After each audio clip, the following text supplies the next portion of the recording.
Snow whispered down from a bruised gray sky, soft as breath on glass, and settled over the town of Ash Hollow like a memory it wished to erase. The streets were empty save for the hollow clatter of a wooden gavel echoing from the livestock yard. Lamps swayed in the wind, their light trembling over faces red from cold and silence. Officer Elias Rowan stood near the edge of the crowd, his uniform dusted with frost, one gloved hand resting against the worn leather of his belt. He hadn't meant to stop, but something in the wind, perhaps the faint, desperate whimper that threaded through the auctioneer's voice, had pulled him closer. The last dog stood alone on the platform, ribs pressing through matted fur, eyes the color of thawing ice. The auctioneer's tone had lost all ceremony. $1 and it's yours, else it goes to the pound by sundown. He looked around, seeking even pity. No one met his gaze. The townsfolk had seen too many stray things this winter. Elias felt every stare shift when he stepped forward. Coins jingled softly as he reached into his pocket. $1, he said. The auctioneer nodded in relief, perhaps gratitude, perhaps shame. Sold. Someone in the crowd snickered. Another charity case for the good officer. Another muttered, he still thinks he can save what's already gone. Elias ignored them. He had long grown used to their whispers, each one a shard of the same old rumor. That last winter, a girl had frozen in the quarry because he was too late. He didn't correct them. Truth didn't matter here. The only thing that ever did was endurance. He lifted the dog carefully, feeling the faint tremor of its bones beneath his arms. You're safe now, he murmured. The animal didn't fight, didn't flinch, only pressed its muzzle weakly against his sleeve, as though recognizing an old sorrow. The walk home carved through deep snow. The sky hung low, thick with unshed weight. Every few steps, Elias glanced down to make sure the creature still breathed. Lamps blurred into distant amber halos. The town's silence followed him like a shadow too patient to leave. By the time he reached his cabin at the edge of the woods, night had already swallowed the last line of road. Inside, the air was still and cold, the hearth unlit. He laid the dog beside the fire pit and coaxed a flame from the coals. It rose hesitantly, as though afraid to disturb the quiet. Elias filled a bowl with leftover stew, warmed it, then knelt beside the creature. Eat slow, he said. There's no rush now. The dog licked the broth in cautious motions, each swallow a fragile act of trust. Elias watched until exhaustion crept into his bones. When the bowl was empty, he set it aside and leaned back in the chair near the fire. The warmth brushed over his face, and for a fleeting moment, the crackle of burning wood replaced the sounds of wind and regret. On the mantel sat a photograph of a young girl, eyes bright, scarf red, caught mid-laugh. The edges had curled from the heat of too many winters. Elias's gaze lingered. You'd have liked him, he said softly. The dog shifted, eyelids fluttering. The rhythm of its breathing deepened. By morning, Ash Hollow shimmered under a veil of frost so fine it looked like powdered glass. Elias woke to the smell of smoke and the faint sound of paws scraping against wood. The dog stood unsteady but awake, tail twitching as if uncertain how to remember joy. Well, look at you, Elias said, voice cracking into something close to a smile. You made it through the night. He filled the bowl again, this time with clean water.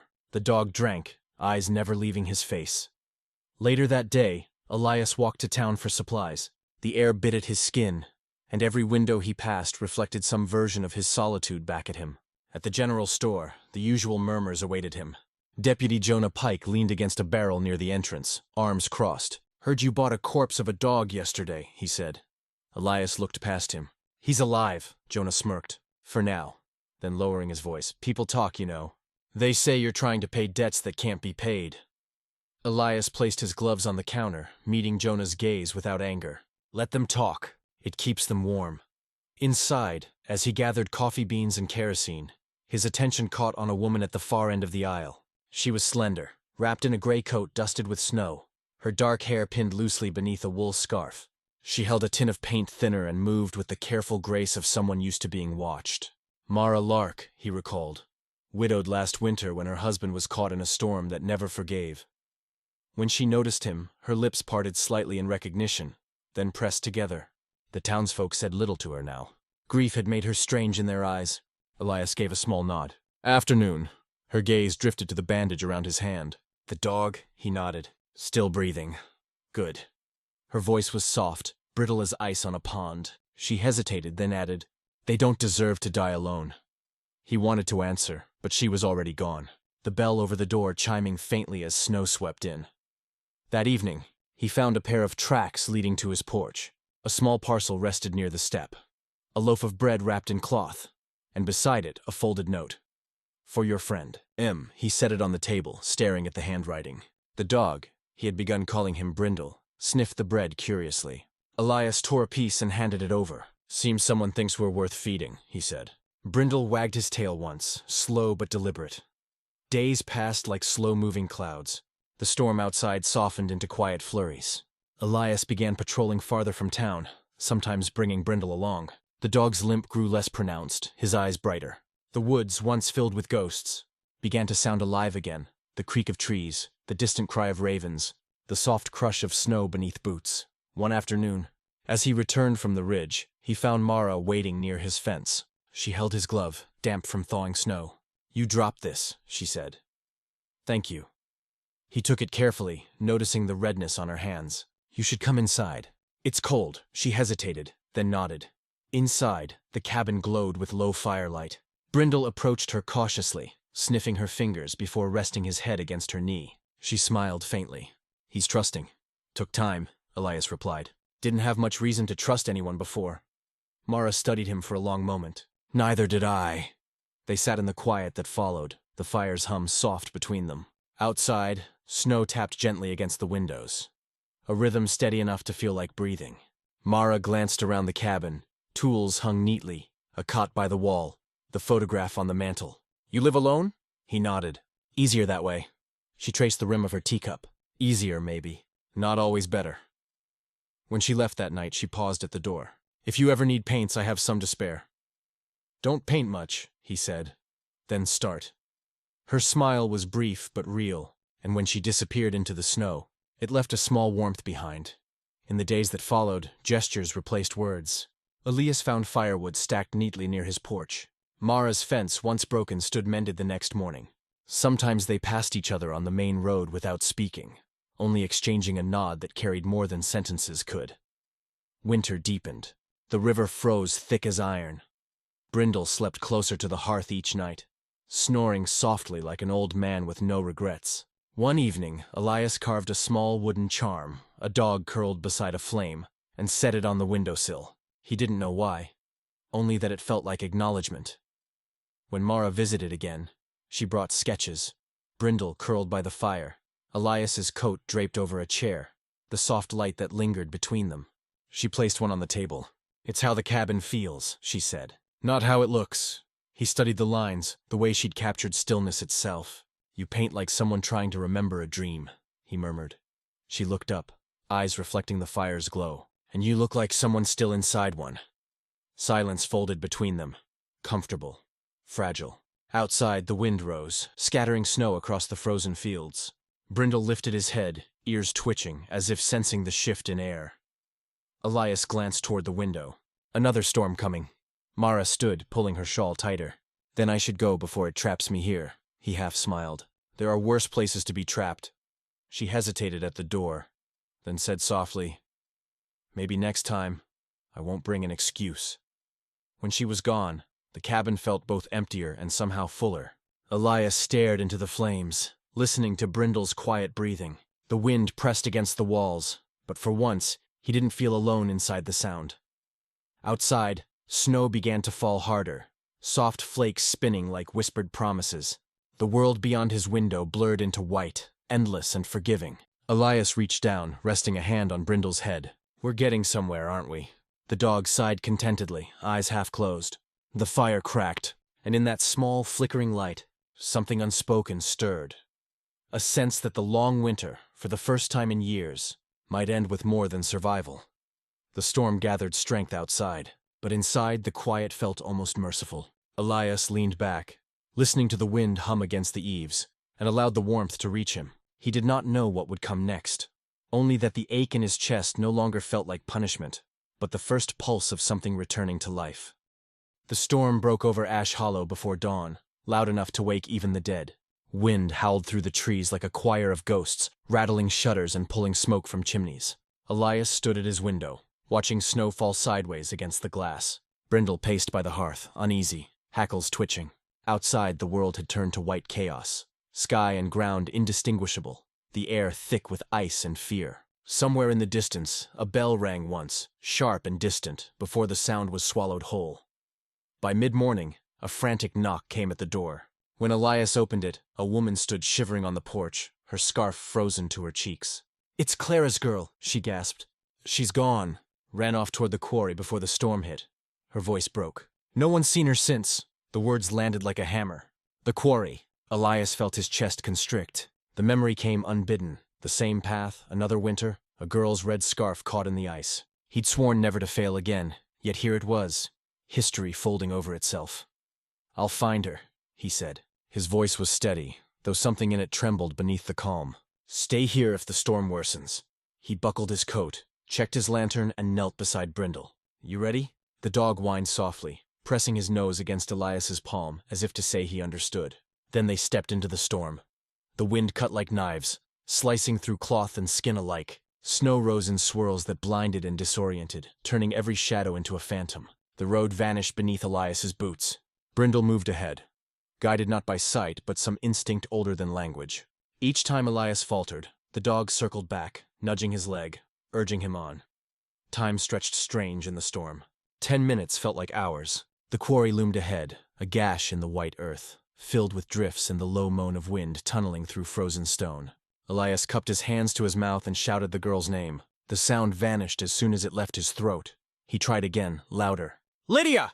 Only silence answered, deep and infinite. Brindle froze. His ears perked toward the east ridge. Then, without warning, he bolted, paws churning through the snow. Elias followed, his legs heavy, lungs burning with cold. The wind screamed around them, but faintly, so faintly he almost didn't believe it.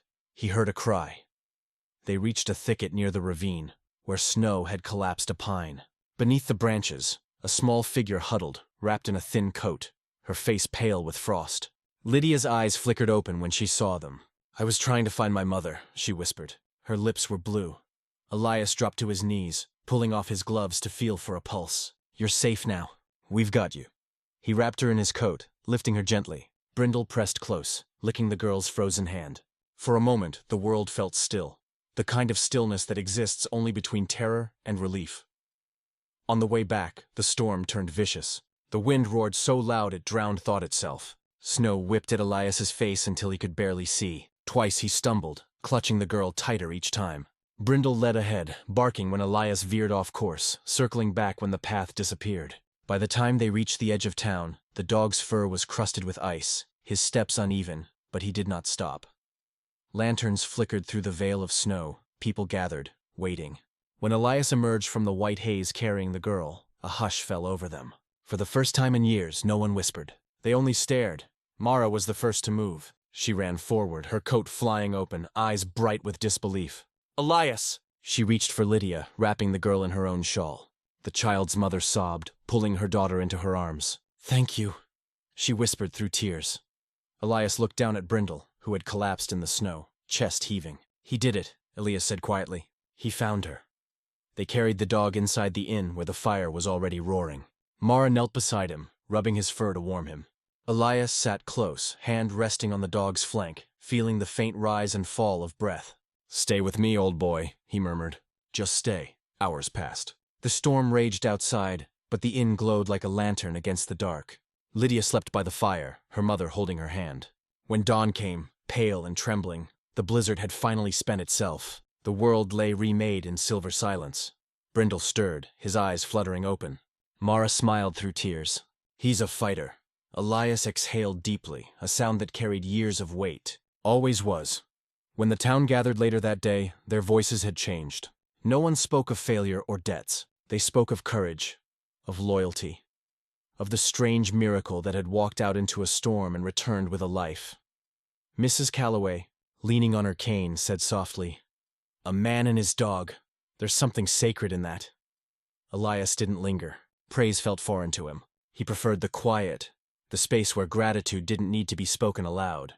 As he left the square, Mara caught up, walking beside him without a word. The air smelled clean, new. The snow crunched softly underfoot. When they reached his cabin, she paused. "You never told me what you lost at the quarry before," she said gently. He looked at the horizon, where the sun was beginning to break through the clouds. "A girl. I found her too late. Mara's hand brushed his sleeve. And now? Now, he said. Maybe it's not too late for everything else. She smiled, quiet and knowing. You believe that? He hesitated, glancing back toward the cabin. Through the frosted window, Brindle lay curled near the fire, chest rising steady and strong. I think I'm learning to. Inside, warmth met them like a familiar song. Brindle lifted his head, tail thumping once before settling again. Elias poured 2 mugs of coffee and handed one to Mara. They sat close to the hearth, silence blooming between them like something alive. I used to think redemption was about undoing what's been done, Elias said after a while. But maybe it's about carrying it differently. Mara traced the rim of her cup with her finger. Maybe it's about sharing the weight. The fire crackled, sending sparks into the dim air. Snowlight shimmered through the window, faint and forgiving. Elias turned toward her, not with intent but understanding. She met his gaze, and in it saw the reflection of everything unspoken. The ache, the healing, the quiet love that had grown between gestures. Not words. Later, when she stood to leave, he handed her something small, a wooden carving of a dog curled beside a flame. For your studio, he said. She turned it over in her palm, smiling. And for your wall, I'll bring you the painting I made, the one from the night of the rescue. What did you call it? The Redemption of Winter. He nodded, unable to speak. That night, when the wind rose again, not a storm this time, but a soft, sighing wind that brushed through the trees, Elias opened the door and looked out. Snow drifted gently, glowing in the lamplight. Brindle padded to his side, pressing against his leg. Looks like it's you and me again, Elias said quietly. And maybe, her too, when the thaw comes. The dog wagged his tail once, as if agreeing. Across town, the bell that had once tolled with panic now rang clear, marking the end of winter's reign. The sound carried over rooftops, through the woods, over the quarry that had taken and returned, and finally reached the cabin where Elias stood, listening. Mara's lantern glowed faintly in the distance, a small flicker against the vast dark. He watched it for a long time until it disappeared behind the trees. Then he closed the door, fed the fire, and sat down beside Brindle, the room filled with warmth and a peace that felt almost holy. Outside, the snow fell softer now, more like grace than punishment. Inside, the officer who once carried ghosts let them finally rest. He leaned back, eyes closing, the faint rhythm of Brindle's breathing guiding him into stillness. And though no one in Ash Hollow saw it, that night the world seemed to exhale, less haunted, more alive. In years to come, the townsfolk would still speak of the man who paid $1 for a dying dog. They would say he bought more than a companion. He bought his own redemption, one quiet act of mercy at a time. And in the hush of winter nights, when the snow fell thick and forgiving, they swore they could still hear the soft padding of paws outside the window, as if some part of the story was still walking home. If this tale found warmth in you, let it linger. Whisper it forward, like breath on a cold window, and subscribe so the next story can find you too.